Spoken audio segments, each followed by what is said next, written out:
오늘 우리의 예배를 주님 받아 주시옵소서.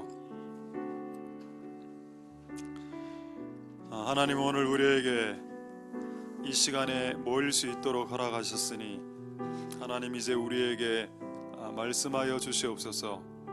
우리가 이 땅에서 살면서 여러 가지 복잡한 일로 인해서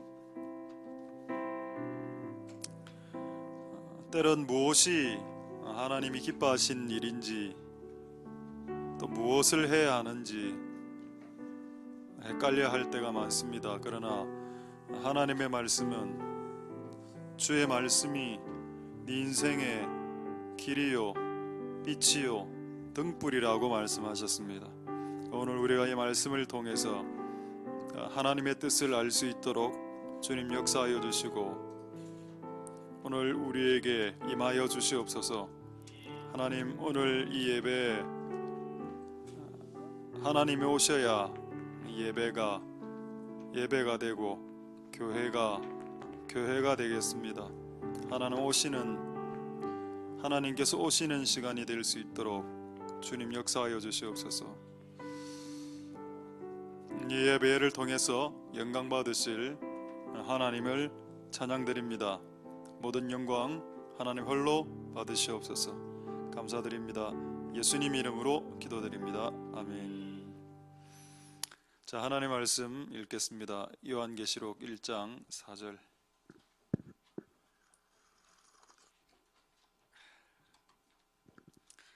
자, 요한계시록 1장 4절에서 6절까지 읽겠습니다. 자, 요한은 아시아에 있는 7교회에게 편지하노니 이제도 계시고 전에도 계시고 장차 오실 이와 그 보좌 앞에 7영과 또 충성된 정인으로 죽은 자들 가운데서 원전하시고 땅의 임금들의 머리가 되신 예수 그리스도로 말미암아 은혜와 평강이 너희에게 있기를 원하노라. 우리를 사랑하사 그의 피로 우리 죄에서 우리를 해방하시고 그 아버지 하나님을 위하여 우리를 나라와 제사장으로 삼으신 그에게 영광과 능력이 세세토록 있기를 원하노라. 아멘. 저는 한 30초 정도 좀 기지개 펴시고 하도록 하겠습니다.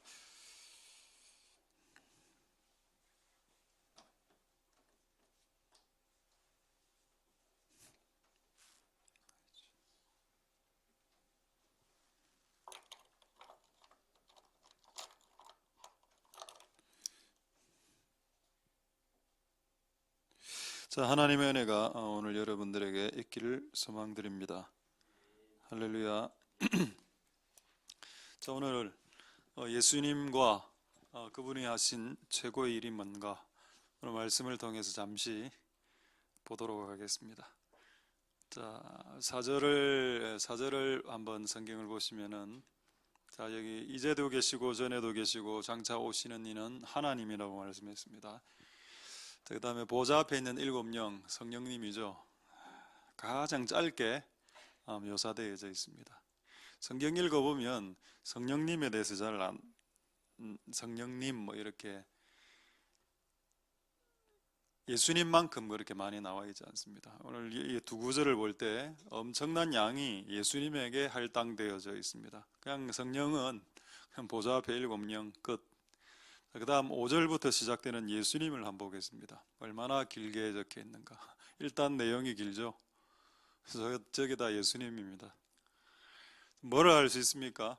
성경의 기록 순서, 그 다음에 성경에 기록된 양의 크기와 작기 다 전부 다 성령의 감동으로 된 겁니다. 왜 이렇게 5절에 예수님의 내용이 저렇게 많을까요? 처음부터 또부터 시작해서 고까지 전부 다 예수님 하신 일인데 뭡니까 저게? 그 예수님이 주인공이란 뜻입니다. 성경책의 주인공, 그리고 계시록의 주인. 어쨌든 예수님이 우리의 히어로다, 주인공이다. 그럼 우리는 뭔가? 우리는 조연이죠. 우리는 조연이고 우리는 엑스트라 1, 2, 3. 성령님이 뭘까요? 숨어서 연출하고 있습니다. 요렇게 이번 동작을 이렇게 해주시면 고맙겠습니다. 성령님이 숨어서 연출을 하죠. 주연은 예수님. 자, 예수님 오늘 내용입니다. 자, 예수님은 어떻게 묘사가 되어 있는가? 그분은 충성되다. 정말 충성된 것 같습니다.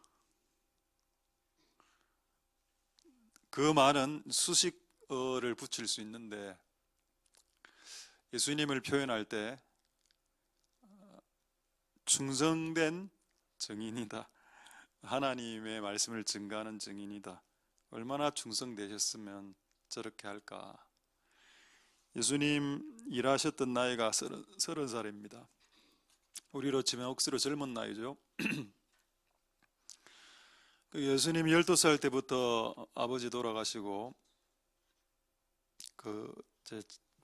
집안을 부양했기 때문에 자기 동생들도 많습니다. 그래서 18년 정도를 목수 생활하면서 집안에 일을 했습니다. 도움을 주고. 참 대단하죠. 가족에게도 최선을 다했고 딱 때가 됐을 때 30살부터는 주를 위해 살아야 되기 때문에 가족하고 인연을 끊고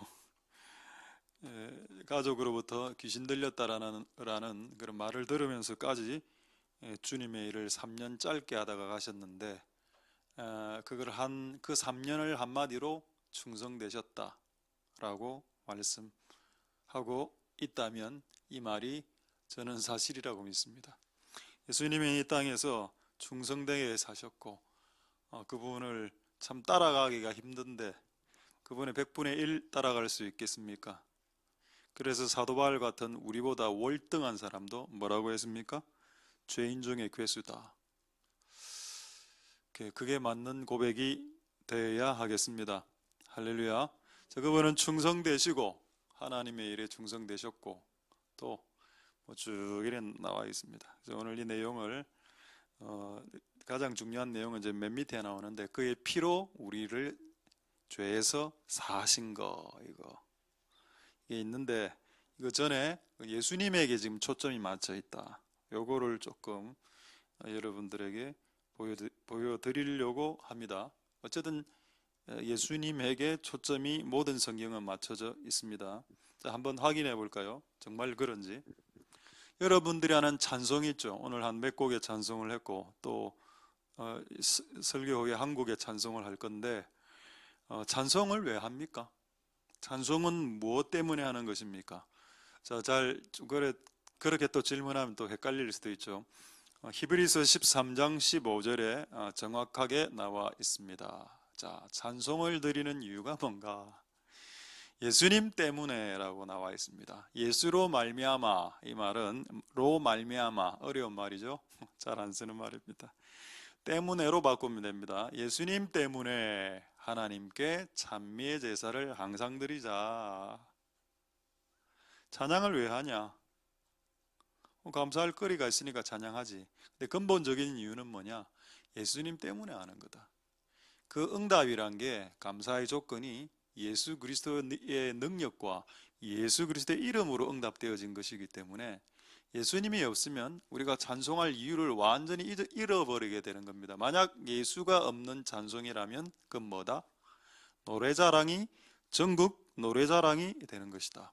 근데 우리의 노래가 찬송이 되는 것은 예수님 때문에 예수님이 나에게 행하신 거, 예수님을 받아들인 거, 예수를 믿은 거, 예수님을 믿을 때 받았던 수많은 은혜들, 이것에 감격해서 우리가 찬양을 하는데 그게 예수님 때문에 말미암아 생긴 것이다. 그러니까 찬양의 주인공도 예수님. 아까 성경 계시록에도 예수님의 포커스. 또 성경 전체는 어떤가요? 성경 전체 요한복음 5장 39절 보겠습니다. 요한복음 5장 39절에 너희가 성경에서 영생 얻지. 여러분 성경은 뭐 이스라엘 역사책이다 이렇게 이야기하시는 분들 가끔 있던데요. 뭐 역사 있죠. 이스라엘의 역사. 세계사도 성경 안에 있습니다. 한국사는 없습니다. 우리 성경 안에. 있습니까? 한국사가? 성경에? 욕단이죠, 욕단. 한국사 연구하시는 분이 그 노아의 계보 쭉 내려가서 욕단 나오죠. 욕단이 스발 산맥, 시베리아 산맥을 타고 동쪽으로 와서 태백산에 나를 뿌렸는데 그 단자가 뭐 단군하고 연결된다. 욕단. 이런 걸 또 적거나 이런 것들을 퍼뜨리지 마십시오. 그냥 그런 연구를 한번 본 적이 있습니다. 어쨌든 성경책의 주된 목적은 뭐냐? 영생이다. 생명책. 성경을 읽으면 생명이 오고 이게 성경을 못 받아들이면 생명이 없고. 자, 그런데 이 성경이 누구에 대해서 말하는 것이냐? 이 성경은 나에게 대하여 말하고 있는 것이다. 나가 누굽니까? 예수님. 그래서 여러분 구약의 모든 인물은 다 예수님을 상징하죠. 요셉. 요셉이 은 딱 30이 팔린 건 아니죠. 은 조금 이렇게 팔리지 않았습니까? 예수님도 은화 팔리죠. 성전에 있었던 진설병 떡, 예수님은 내가 산 떡이다 라고 했습니다. 구약 성경에 나오는 많은 내용들이 다 예수님에 대해서 증가하는 것들입니다. 실제 노아의 방주, 예수님. 무지개, 노아의 방주의 무지개의 은혜, 예수님이 주시는 은혜.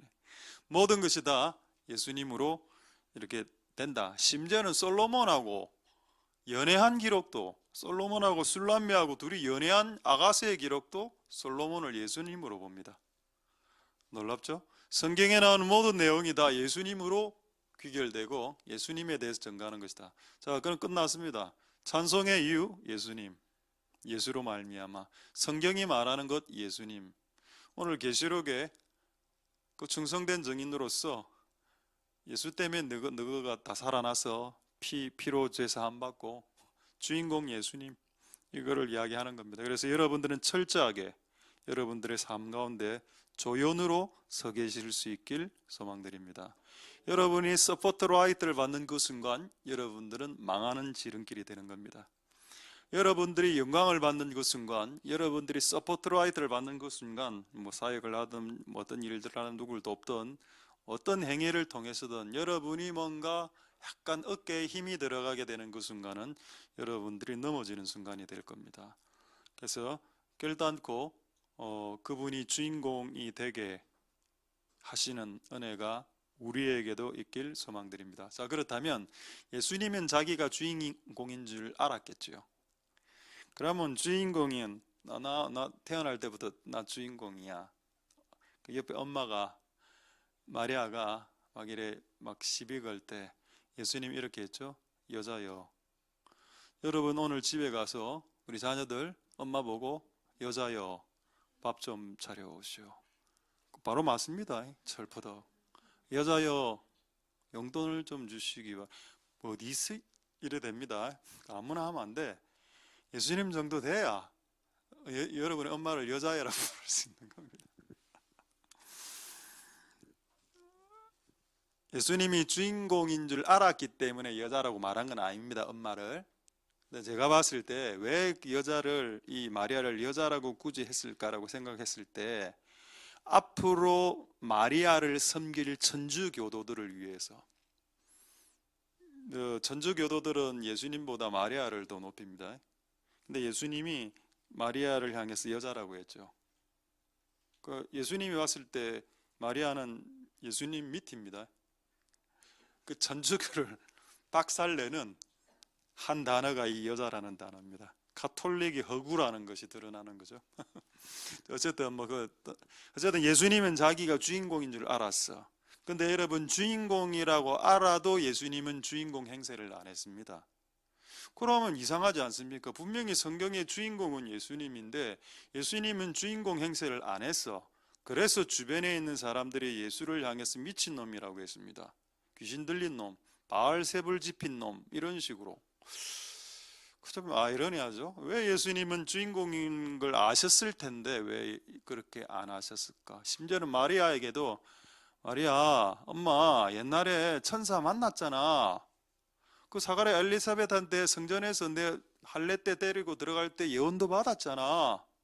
내 메시아야 메시아. 이래 안 했어. 안 한 것 같아. 내가 봤을 때는 예수님이. 이거 나중에 예수님 설교하러 오고 있을 때 마리아가 멱살 잡으러 오죠. 메시아인 줄 알았으면 멱살 잡으러 오겠습니까? 참 이 아이러니를 어떻게 풀 수 있나? 근데 뭐 다 풀 수 있습니다. 풀 수 있기는 뭐 어려운 건 아니고. 어쨌든 여러분이 주인공일지라도 하나님이 여러분들을 이제 조연해서 약간 좀 높이는 이렇게 딱 됐을 때 이게 앞에 딱 이래 하면은 안 된다는 겁니다. 예수님의 이 충성된 모습을 보시고 우리가 어떻게 해야 되는지를 한번 보자는 겁니다. 예수님은 자기 자신을 철저히 숨겼는데 하나님은 예수님을 철저히 높였습니다. 그래서 예수님은 주인공이 아닌 것처럼 행동했는데 하나님은 그런 예수님을 보시고 얘가 나의 주인이야. 아니 얘가 나의 이 인생의 역사의 주인공이야 라고 했습니다. 예를 들어볼까요? 예수님이 침례받으러 한 줄로 쫙 줄 죄인들 사이에 서 있었죠. 아무도 그가 죄인인 줄 알았지 주인공인 줄 몰랐습니다. 예수님 죄인들 사이에 서서 이제 한 명씩 세례받고 새치기도 안 해. 밥 먹을 때. 저는 밥 먹을 때 거의 다 새치기 합니다. 여러분 줄 서에서 내가 막 들어가지고 밥 먼저 먹습니다. 왜? 주인공 행세를 하니까. 근데 예수님은 주인공 행세를 하고 밥 먹을 때도 줄 서서 먹어. 줄 서서 하는데 하나님이 이걸 알고 얘가 주인공인데 너무 자기를 감추니까 들춰내야죠. 그래서 비둘기가 하늘에서 딱 내려서 얘가 메시아다. 그러니까 여러분 우리를 좀 감출 줄 알아야 됩니다. 할렐루야. 여러분들이 조금 뜨더라도 아직 뜨지도 않았겠지만 난 여러분들보다 좀 떠있죠. 약간 높이 좀 떠있습니다. 한 1m 정도. 여러분들이 떠있다 하더라도 여러분 자신을 그 죄인의 반열에서 숨기는 지혜가 있길.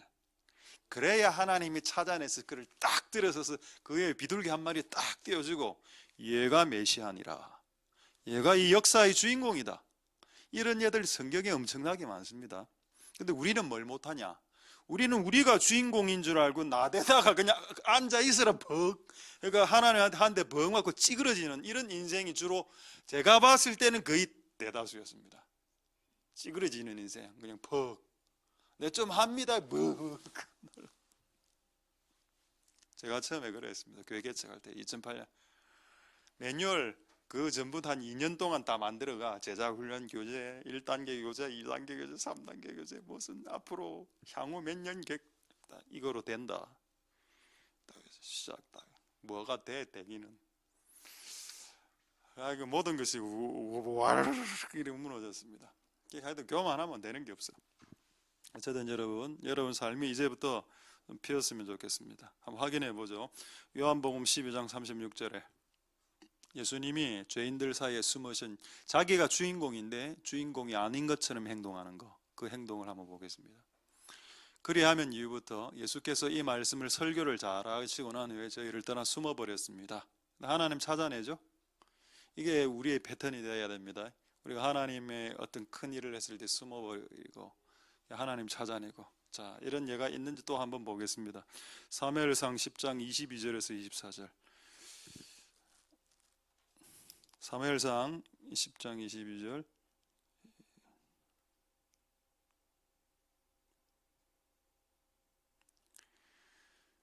자, 이 뭐라 됐습니까? 이게 사울 왕인데 사울 왕이 왕으로 뽑힐 때 너무 부끄러워갖고 저기 뭐 내세울 것이 없는 집안이었기 때문에 사울 왕이 집안적으로 봤을 때 그 행구라는 것은 그냥 뭐 소달구지 같은 거 아니면 짐짝이라고 볼 수도 있고 이런 짐 뒤에 이렇게 더 숨어 있었습니다. 그런데 23절에 보시면은 그 키가 뭐 어깨 위다 더 크다 뭐 이런 신체 구조가 나오고 이 한 구절이 빠졌구나. 어쨌든 이제 이게 다시 올라가겠습니다. 23절로. 자, 됐습니다. 22절이네요. 자, 하나님은 뭐라 이야기는 여호와께 묻되 사울이 숨어버려 있으니까 그 사람이 사울 왕이 왔습니까? 여기 있습니까? 기도하니까 하나님이 행구사에 있단다 가르쳐 주셨죠. 그가 앞으로 이스라엘의 역사의 주인공입니다. 근데 그가 주인공이 되기 전에 어떻게? 숨어 있었다. 원래 주인공들은 숨어 있는 거구나. 예수님도 죄인들의 반열에 숨어 있으셔서 마치 자기가 죄인인 것처럼 서 계셨다. 근데 우리는 습관적으로 우리를 잘 드러내는 것 같다. 그래서 우리가 예수님의 그 충성된 증인의 길을 같이 걷는 여러분들이 되시길 원하신다면 잘 숨으실 수 있길 소망드립니다. 할렐루야.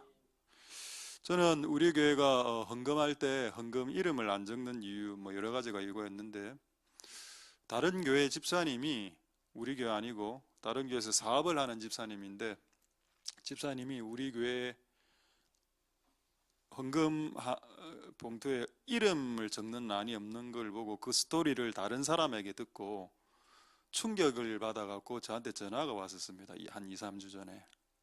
목사님, 나 일본 사람인 줄 알았습니다.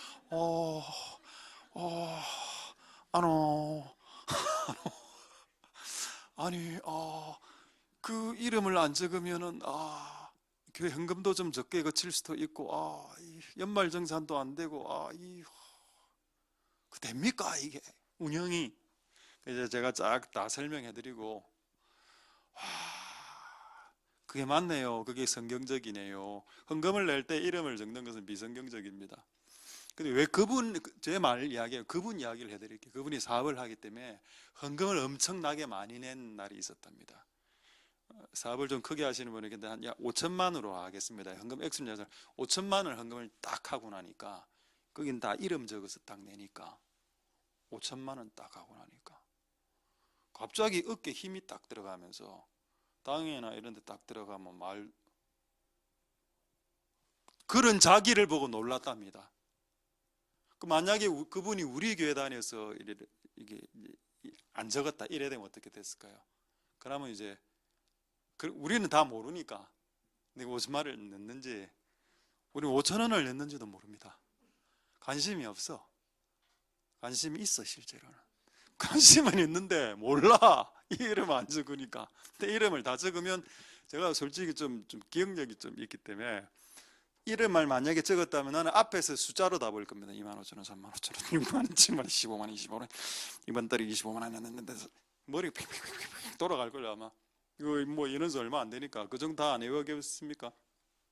그 얼마나 그게 소모적인 짓입니까? 그러니까 숨기는 거.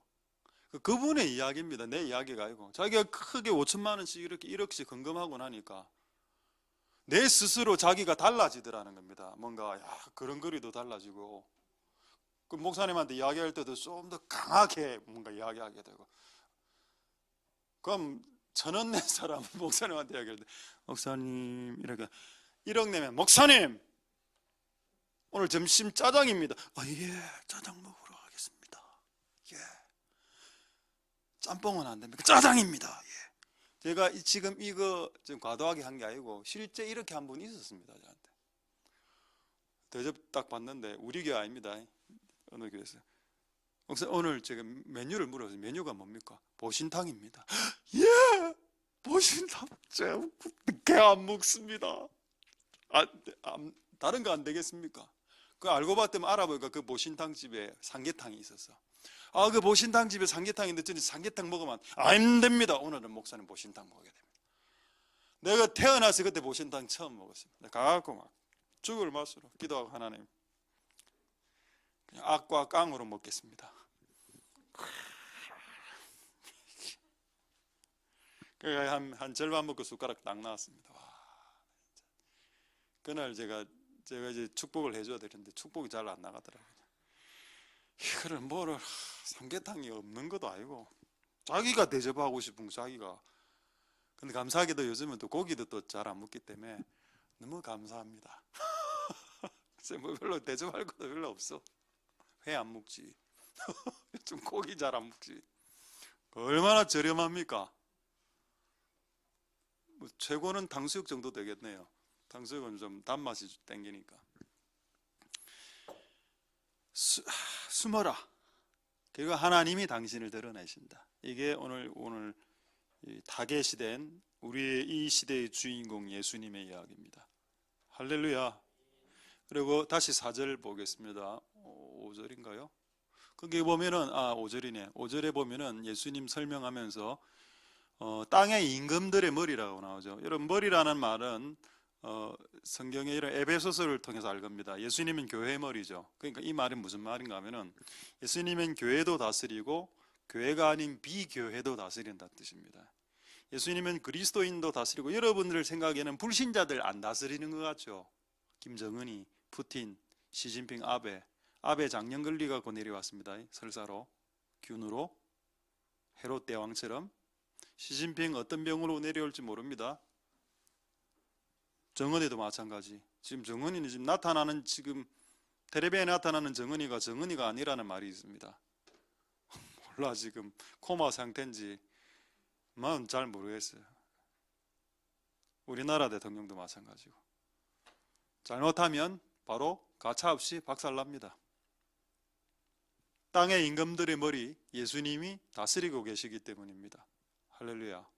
그러니까 신자 불신자, 교회 비교회, 그리스도인 비그리스도인 싹 다 하나님이 일괄 통치하신다.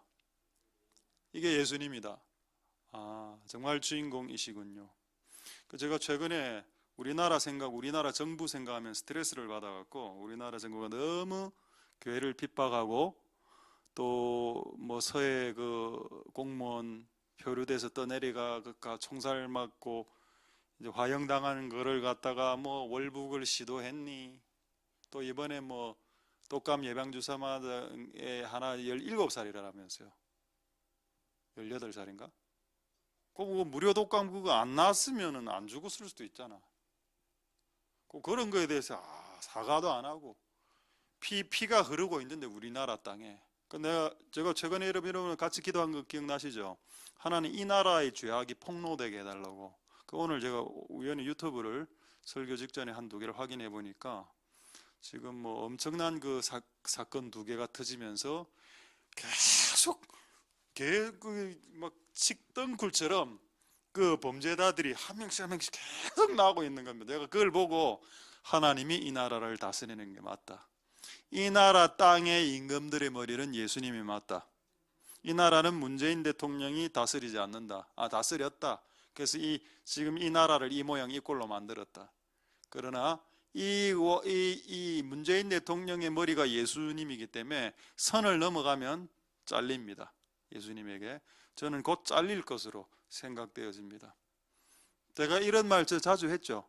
우리 대통령 잘릴 확률이 높다고. 처음 들어봅니까? 오늘 처음 들으십시오. 잘릴 것 같아. 예언 아닙니다, 이거. 예언은 아닌데 트럼프는 될 것 같아. 예언 아니라 했습니다. 트럼프가 만약에 된다면 되게 된 이유는 아마 이스라엘의 예루살렘을 이스라엘의 수도로 인정했기 때문일 겁니다. 이스라엘을 형통케 하는 자는 본인도 형통케 된다라고 했기 때문에. 할렐루야. 하나님의 말씀은 1.1핵도 변하지 않습니다.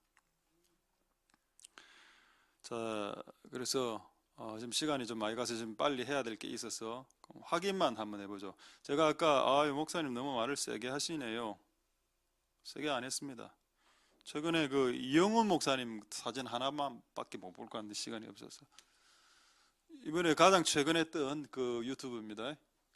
저도 이거 다 들어봤는데, 이영훈 목사님이 여의도 순복음교회 조인규 목사님 다음으로 오신 분 아닙니까? 이번에 억수로 하여튼 뭐 중립적으로 설교를 쭉 했습니다. 그런데 이번에 하여튼 열 받았어.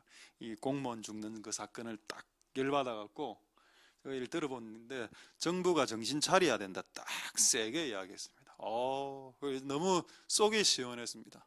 이제 큰 교회 목사님들이 정부가 잘못하고 있다는 걸 여의도 순복음교에서 빡 터뜨려주는 거. 우리 같은 작은 교회야 맨날 터뜨려 본들 효과가 별로 없는데, 이분은 큰 교회이기 때문에 빵 터뜨리니까, 이렇게 터뜨렸음에도 불구하고 이와 반대로 터뜨리는 사람들이, 제가 오늘 2분의 목사님을 소개해 드릴 테니까, 이분 한 분은 내가 좋아했던 분인데 나 정말 스트레스 받습니다. 한번 보죠. 다 유튜브에 다 나와 있으니까 우리 김학정 목사님 하나 올려주십시오. 김학정 목사님, 저보다 나이가 한 2살인가 3살이가 많은 걸로 제가 알고 있는데, 정부의 강제 명령, 정부가 교회 예배를 금지한 명령이 종교 탄압입니까? 이런 논조입니다. 거기 보면 한 두 장면만 보죠. 그 글 밑에 글을 보면은 뭐라 써 있냐? 조그만 여기 보면은 여기 보십시오. 정부는 기독교의 적이 아니다 되어 있죠. 아까 여러분 이영우 목사님은 정부가 정신 차려야 된다라고 했습니다. 교회를 핍박하고. 근데 정부는 기독교의 적이 아니죠. 그 다음 말 보십시오. 설사 정말 종교 탄압 의도가 담겨 있다고 해도 우리는 복음을 지키면 된다. 무슨 말 장난하나? 말장난 안 같습니까? 복음을 지켜내는 것이 복음을 파괴시키는 정부를 무너뜨리는 겁니다. 너무 호전적이지 않습니까? 정말 호전적이지 않죠. 한번 보겠습니다. 기독교를 공격했던 제국이 멸망한 사건을 출애굽기 5장 1절에, 자, 출애굽기 5장 1절 한번 보겠습니다. 모세와 아론이 딱 2명의 할아버지가 바로 왕, 대통령이죠. 근데 이건 대통령도 아닙니다. 제국의 황제에게 딱 나가서, 야, 내 백성이 지금 광야에서 절기 예배 드릴 테니까 예배 방해하지 마. 너 그 나라 망한다 이랬습니다. 결국 이 정부 망했죠. 그리고 이 왕, 바로 왕은 홍해에서 익사당합니다. 그리고 정권이 바뀝니다. 이 왕이, 바로 왕이 죽고 완전 새로운 정권이 또 이래 들어오죠. 어쨌든 보십시오. 정부하고 싸웠네. 싸우면 안 됩니까? 당연히 치고받고 싸우진 않죠. 기독교가 싸울 때는 우리가 죽음으로 싸우는 거지, 또 말로 싸우고 이래야지, 치고받고 싸우지는 않습니다만은 정부하고 싸웁니다. 앞으로 여러분 계시록에 적그리스도 정부하고 싸우죠. 그래서 순교자들이 나타나는 거 아닙니까? 왜 순교자들이 나타납니까? 싸우다가 목베임 당하니까 순교자가 되는 거고, 목을 베인다는, 참수를 당한다는 그 말 자체가 지금 싸움 중이란 걸 말하는 거 아닙니까? 그러니까 정부하고 싸우는 게 맞죠. 그러면 히틀러하고 싸웠던 보네포 고백교회는 어떻게 되는 겁니까? 히틀러가 유대인들을 죽일 때 히틀러하고 싸웠던 그 보네포 목사님과 그 고백교회 독일에, 그건 잘못된 거네요. 그럼 우리나라 이 정권이 잘못하고 있을 때 목사들이 침묵하고 가만히 있는 것이 주의 뜻입니까? 아까 김학중 목사님, 이영호 목사님 뭐라 했습니까? 지금 정부가 정신 차려야 된다라고 했죠. 이 말이 더 맞습니다. 여러분 정확하게. 근데 어쨌든 유튜브에 이 두 개가 다 올라가 있기 때문에 많은 그리스도인들이 김학중 목사님 쪽으로 좀 지지하고 있습니다. 많은 사람들이. 우리 중에는 그런 사람들이 없기를 바랍니다. 할렐루야. 어쨌든 그리스도가 우리 말이죠. 자, 마지막으로 빨리 해야 되는데, 그러면 그분이 하신 일이 뭔가? 자, 오늘 제목이죠. 그분이 하신 최고의 일이 뭡니까? 자, 우리의 죄를 사하신 일입니다. 자, 그걸 한번 구절 확인하죠. 계시록 1장 6절. 계시록 1장 6절 보겠습니다. 계시록 1장 4절 5절. 죄송합니다. 자, 여기 보면은 우리를 사랑했기 때문에 자기를 죽여서 우리 죄를 죄에서 해방하시고, 요거를 사하신다로 표현하죠. 죄가 사해졌다. 자, 예수님 하신 일이 이겁니다. 이거밖입니까? 아니죠. 하나 더 있습니다. 한번 찾아보십시오. 뭘까요? 힌트, 사자로 시작됩니다. 예수님이 우리를 위해서 피 흘려 죽으심으로, 피를 흘려 죽으신 사건으로 두 가지 일을 하는데, 하나는 우리를 죄에서 사하시는 일을 하고, 두 번째 예수의 피로 우리를 사시는 일을 합니다. 그게 어디 나오냐? 똑같이 계시록에 나옵니다. 계시록 5장 9절 보겠습니다. 그래서 이 두 가지가 오늘 마지막 중요한 내용이니까 꼭 기억해 두시기 바랍니다. 계시록 5장 9절. 자, 보시면은 일찍 죽음을 당하신 예수님이 족속과 방언과 백성과 모든 사람들을 피로 사셨네요. 값을 주고 핏값으로 사서 하나님의 소유물로 올려드렸네요. 그러니까 우리는 하나님의 종이고 하나님에게 복속된 하나님의 소유물. 자, 예수님의 피로 한 것 두 가지. 우리는 내 죄가 사해진 것만 알고 있습니다. 그러이 우리의 인생이 풀리지 않는 겁니다. 예수님이 우리의 죄를 사하는 거 50%, 나머지 50%는 뭐냐? 예수의 피로 우리를 사서 우리가 우리의 시간과 돈과 계획과 모든 쓸 권리들을 주님께 사서 드려야 됩니다. 이미 피로 샀어.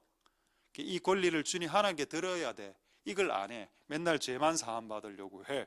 내가 오늘 또 어떤 죄를 지었습니다. 사해 주세요. 예수님 감사합니다. 할렐루야. 언제 이 사람은 이걸 깨달을까요? 자기가 예수의 피로 사셔서 이제 자신의 의지를, 결정권을, 선택권을 주님께 올려드려야 된다는 거.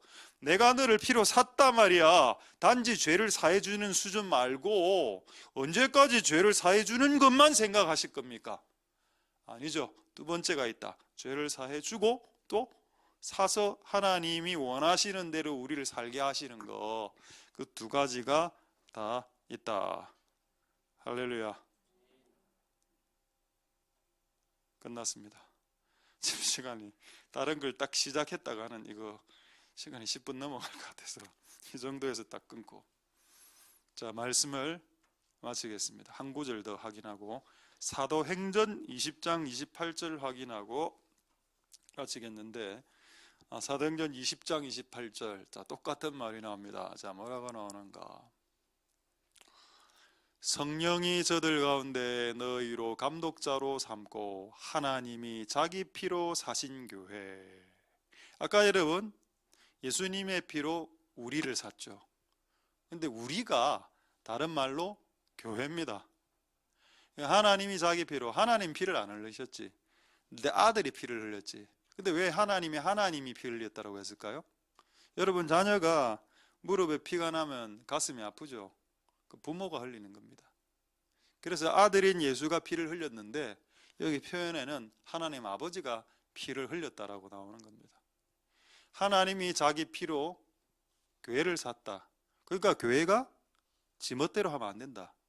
사신 그분의 뜻대로 살아야 된다. 교회도, 개인도, 우리도, 교회도 다 피로 사셨기 때문에 결정권이 그분에게 있는 것이지 내가 결정해서 내가 한다. 근데 참 내가 해보니까 내가 해서 내가 결정해서 했던 건 잘 안 됐습니다. 근데 조금 심사숙고하고 기도해보고 다른 사람들이 똑같은 비슷한 충고도 듣고 이거 해봐라 이거 해라 이라 했을 때는 또 되기도 했는데 임의로 하고 이래야 할 때는 안 되는 일들도 제법 있었죠. 자, 이제 말씀을 마치겠습니다. 자, 제가 소설에 비유하겠습니다. 소설은 5단계, 일단 발단, 전개, 위기, 절정, 결말. 절정을 뭐라고 합니까? 클라이막스라고 하죠. 크라이입니까? 클라이제. 크라이는 부르짖는 거네. 클라이막스가 절정이에요. 절정이 뭔가? 예수님의 하신 일 중에 최고의 절정이 뭐냐? 십자가에 달리신 일. 그게 절정입니다. 그걸 안 하면 이전에 했던 모든 크고 작은 일들이 아무것도 아닌 일이 됩니다. 예수님이 다른 모든 일을 안 해도, 설교도 안 하고 사람들을 축사를 안 해도 예수님이 십자가를 지면 그는 다 한 겁니다.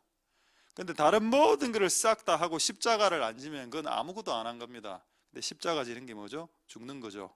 그래서 여러분들에게 마지막으로 도전하겠습니다. 여러분이 해야 될 마지막 일은 죽는 겁니다. 매일매일 욕심 죽이고, 교만 죽이고, 자기 계획 죽이고, 내 생각 죽이고, 내 고집 죽이고, 날마다 자기의 십자가를 지고 나를 쫓을 것임이로다. 예수님의 말씀입니다. 여러분의 인생의 하이라이트, 클라이막스의 사역은 뭐냐? 여러분들이 매일매일 죽는 겁니다. 기도 몇 시간 하는 거? 그거 아닙니다. 기도는 당연히 해야 되는 거고, 뭐 하는 거 그게 아니고 매일매일 죽는 거. 기도하는 거 쉽죠? 내가 해보니까 기도하는 게 더 쉽던데요. 기도는 하면 되지, 억지로. 근데 죽는 건 어려워. 성질 올라오는 거 누르는 게 그게 어렵지. 기도 뭐 서너 시간 하는 게 뭐가 어렵습니까? 하면 다 하죠. 익숙해지면 다 하는 건데. 그거 뭐. 성경 십독하는 거, 그거 뭐 읽으면 다 하는 건데, 누구나 다 하는 건데. 그런데 올라오는 성질을 짓누르는 거는 아무나 못하죠. 그래서 주께서도 맨 마지막 33세 때, 가장 나이 많을 때, 33세 때 그 일을 마지막으로 하시고 다 이루었다, 다 했다 라고 그 부분을 그분께서 고백하시고 돌아가셨습니다. 할렐루야. 말씀을 마치겠습니다. 예수님 하신 거 2개, 사신 거, 사신 거. 오늘 그 사신 주님께 여러분의 모든 선택권을 올려드리는 복된 여러분들 되실 수 있길 소망드립니다. 자, 우리 찬양 하나 하고 우리 한 3가지 정도 기도하겠는데, 기도할 때 오늘은 특별히 미리 광고를 하겠는데, 우리 친구 중에 한 명이 특별한 기도 제목이 있어서 기도를 하면, 첫 번째 기도로 하면 여러분들 들으시고 우리가 이 친구의, 이 아이의 기도를 같이 중보해 주면서 이 아이의 기도가 응답되길 기도하겠습니다. 지난번에 지난주 금요일날 성혜연 아이 오기를 기도했었는데, 지난 주일에 2명인가 국민이하고 한 2명 왔다면서요. 그래서 이번 주에는 조금 더 오길 금요일날 또 기도하도록 하겠습니다. 자, 찬양 예수 우리들의 밝은 빛, 이 찬양을 우리 오늘 예수님을 생각하면서 예수 우리들의 밝은 빛, 이 찬양을 예수님 주인공 대신 주연 예수님 생각하시면서 하나님께 올려드리도록 하겠습니다. 할렐루야.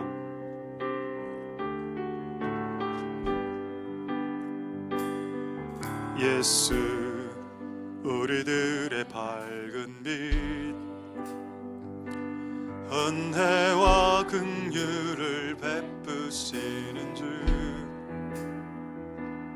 그의 길을 따라가는 주의 자녀들에게 항상 밝은 빛을 비추시네.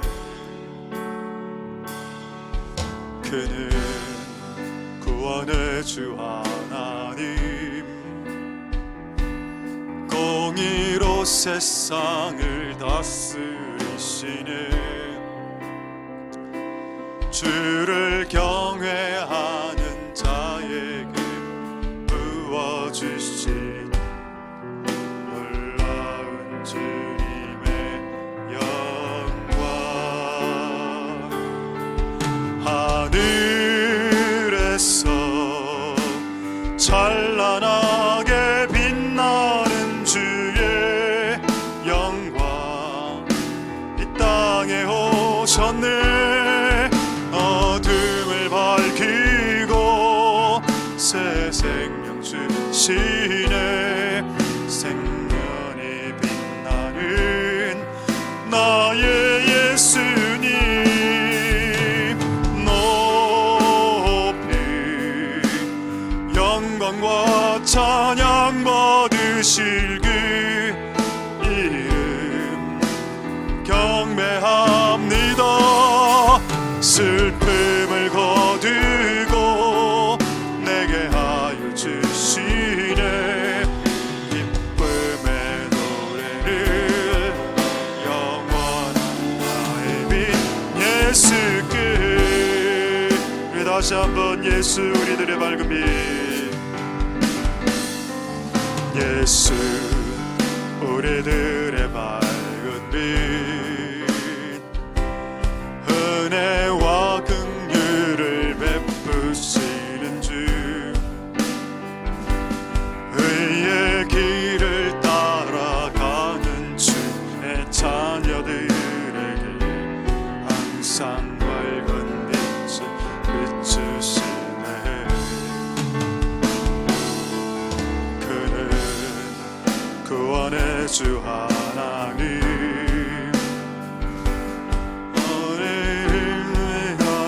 다스리시네.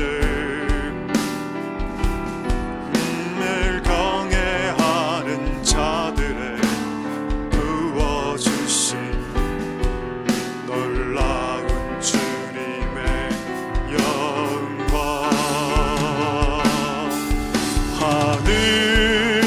하늘에서 찬란하게 빛나는 주의 영광, 땅에 오셨네. 어둠을 밝히고 새 생명 주시네. 영원히 빛나는 나의 예수님, 높이 영광과 찬양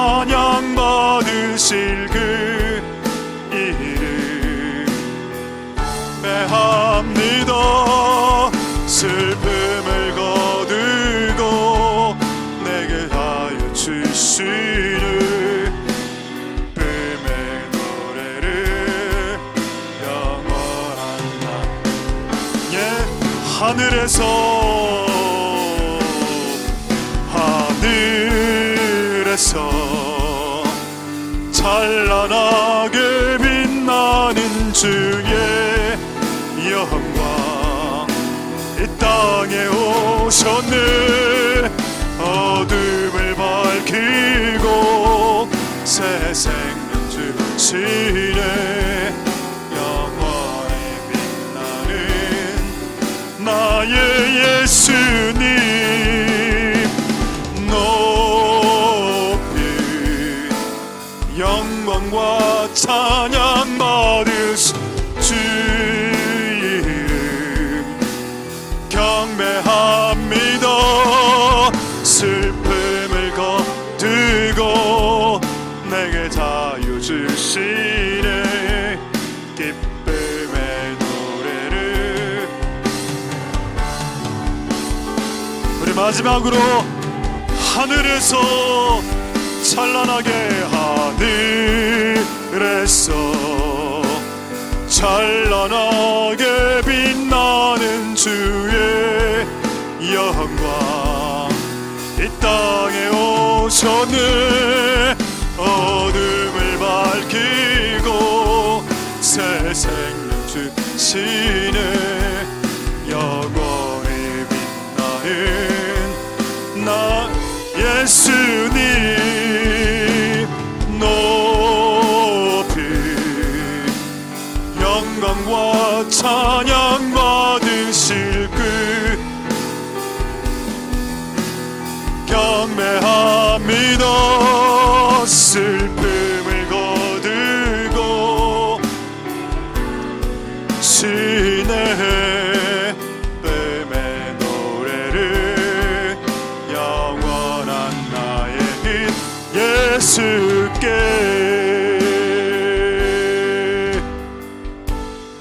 우리 석준이 나와서 석준이의 기도 제목을 듣고 우리 이게 기도입니다. 기도문인데 기도를 자기가 적은 거를 읽고 우리 이 기도 제목으로 한번 석준이 가정을 위해서 한번 기도하도록 하겠습니다.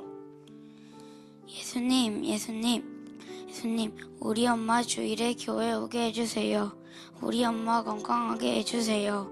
예수님, 도와주세요. 이번 주일에 엄마하고 같이 동생들도 같이 예배하게 해주세요. 이 기도를 들어주실 것을 믿습니다. 방해하는 마귀는 예수님 이름으로 떠나가라. 하나님께 감사드립니다. 예수님 이름으로 기도드립니다. 아멘. 우리 한번 다 같이 동성으로 기도할 때 석준이 가정이 엄마, 동생, 석준이 밑에 두 명 더 같이 주일날 예배할 수 있게 방해하는 마귀는 예수의 이름으로 떠나가고 그의 건강과 신앙을 지키시고 같이 한 가족이 같이 예배할 수 있게 도와주시옵소서. 자, 동성으로 한번 기도하도록 하겠습니다.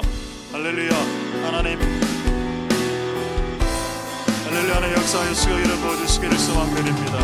하나님 아버지 오늘 석준의 기도를 들어주셔서 엄마가 건강하게 주일날 예배에 나올 수 있도록 도와주시옵소서. 예수님 도와주시옵소서. 저희의 엄마하고 동생들이 같이 예배할 수 있도록 도와주시고 예배를 방해하는 예배를 같이 드리는 것을 방해하는 악한 영들아 주 예수 그리스도의 이름으로 명령하느니 떠나갈지어다. 하나님 역사해 주시고 기름 부어주시기를 소망드립니다.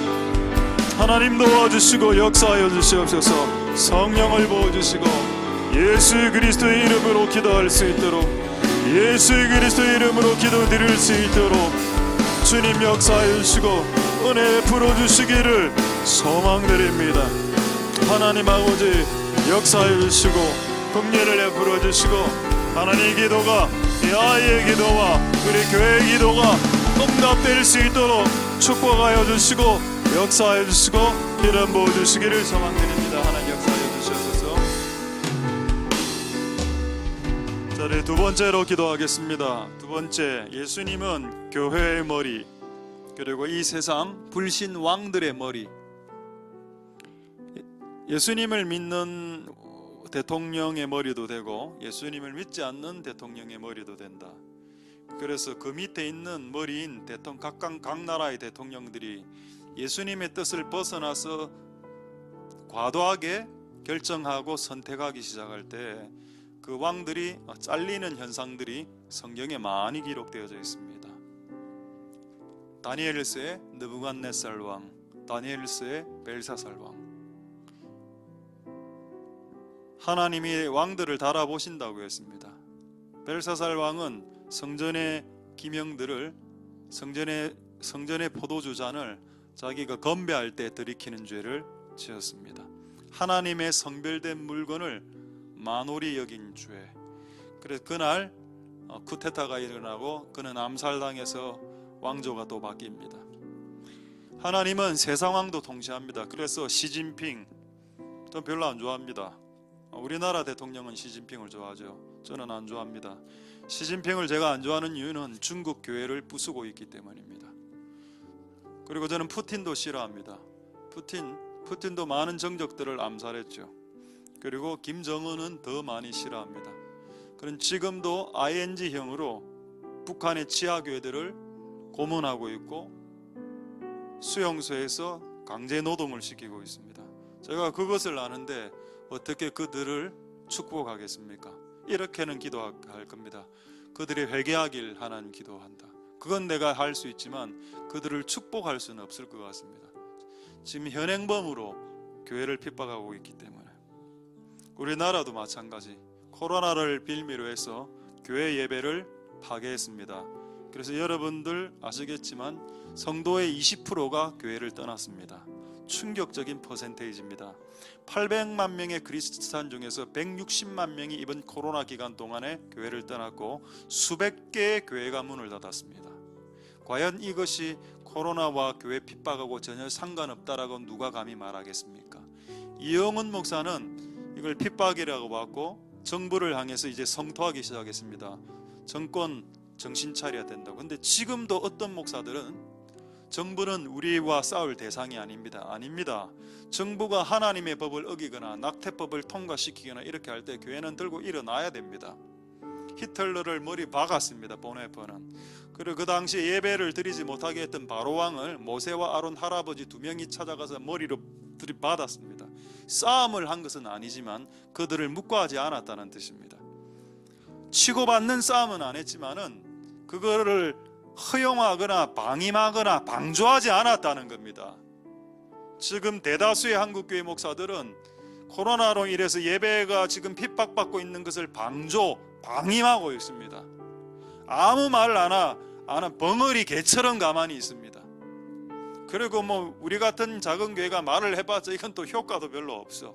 근데 감사하게도 이제 큰 교회에서 말을 해주게 되니 감사할 따름입니다. 하나님, 이렇게 기도하겠습니다. 예수님, 땅의 임금들의 머리 되신 예수님, 우리나라를 통치하셔서 이 나라 안에 있는 숨어있는 죄악들이 더 많이 폭로되게 하시고 불의를 짓고 있는 자들, 무죄한 자의 피를 흘리고 있는 자들, 한 가정을 탈북자로 몰아버려서 그들의 자녀들의 앞길까지 막는 이 악한 정권이 무너질 수 있도록 주님 역사하여 주시옵소서. 그렇게 동성으로 기도하겠습니다. 할렐루야. 하나님 감사를 드립니다.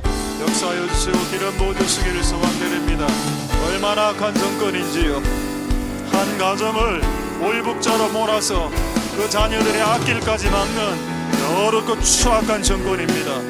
이 정권이 반드시 무너질 수 있도록, 이 정권이 반드시 무너질 수 있도록 주께서 역사하여 주시고 기름 부어주시기를 소망드립니다.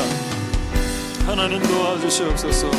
역사하여 주시고 긍휼을 베풀어 주시기를 소망드립니다. 하나님 도와주시옵소서. 하나님 은혜 베풀어 주시기를 소망드립니다. 주님 역사하여 주시고 기름 부어 주시옵소서. 긍휼을 베풀어 주시기를 소망드립니다. 이 정권이 모든 임금들의 머리 되신 예수 그리스도의 그 저울질과 그 저울 앞에 그들이 무너지는 역사 일어날 수 있도록 주님 역사하여 주시고 은혜를 베풀어 주시기를 소망드립니다. 주님 역사하여 주시옵소서. 오 하나님 역사하여 주시고 긍휼을 베풀어 주시기를 소망드립니다. 하나님 도와주시고 역사하여 주시고 기름 부어 주시기를.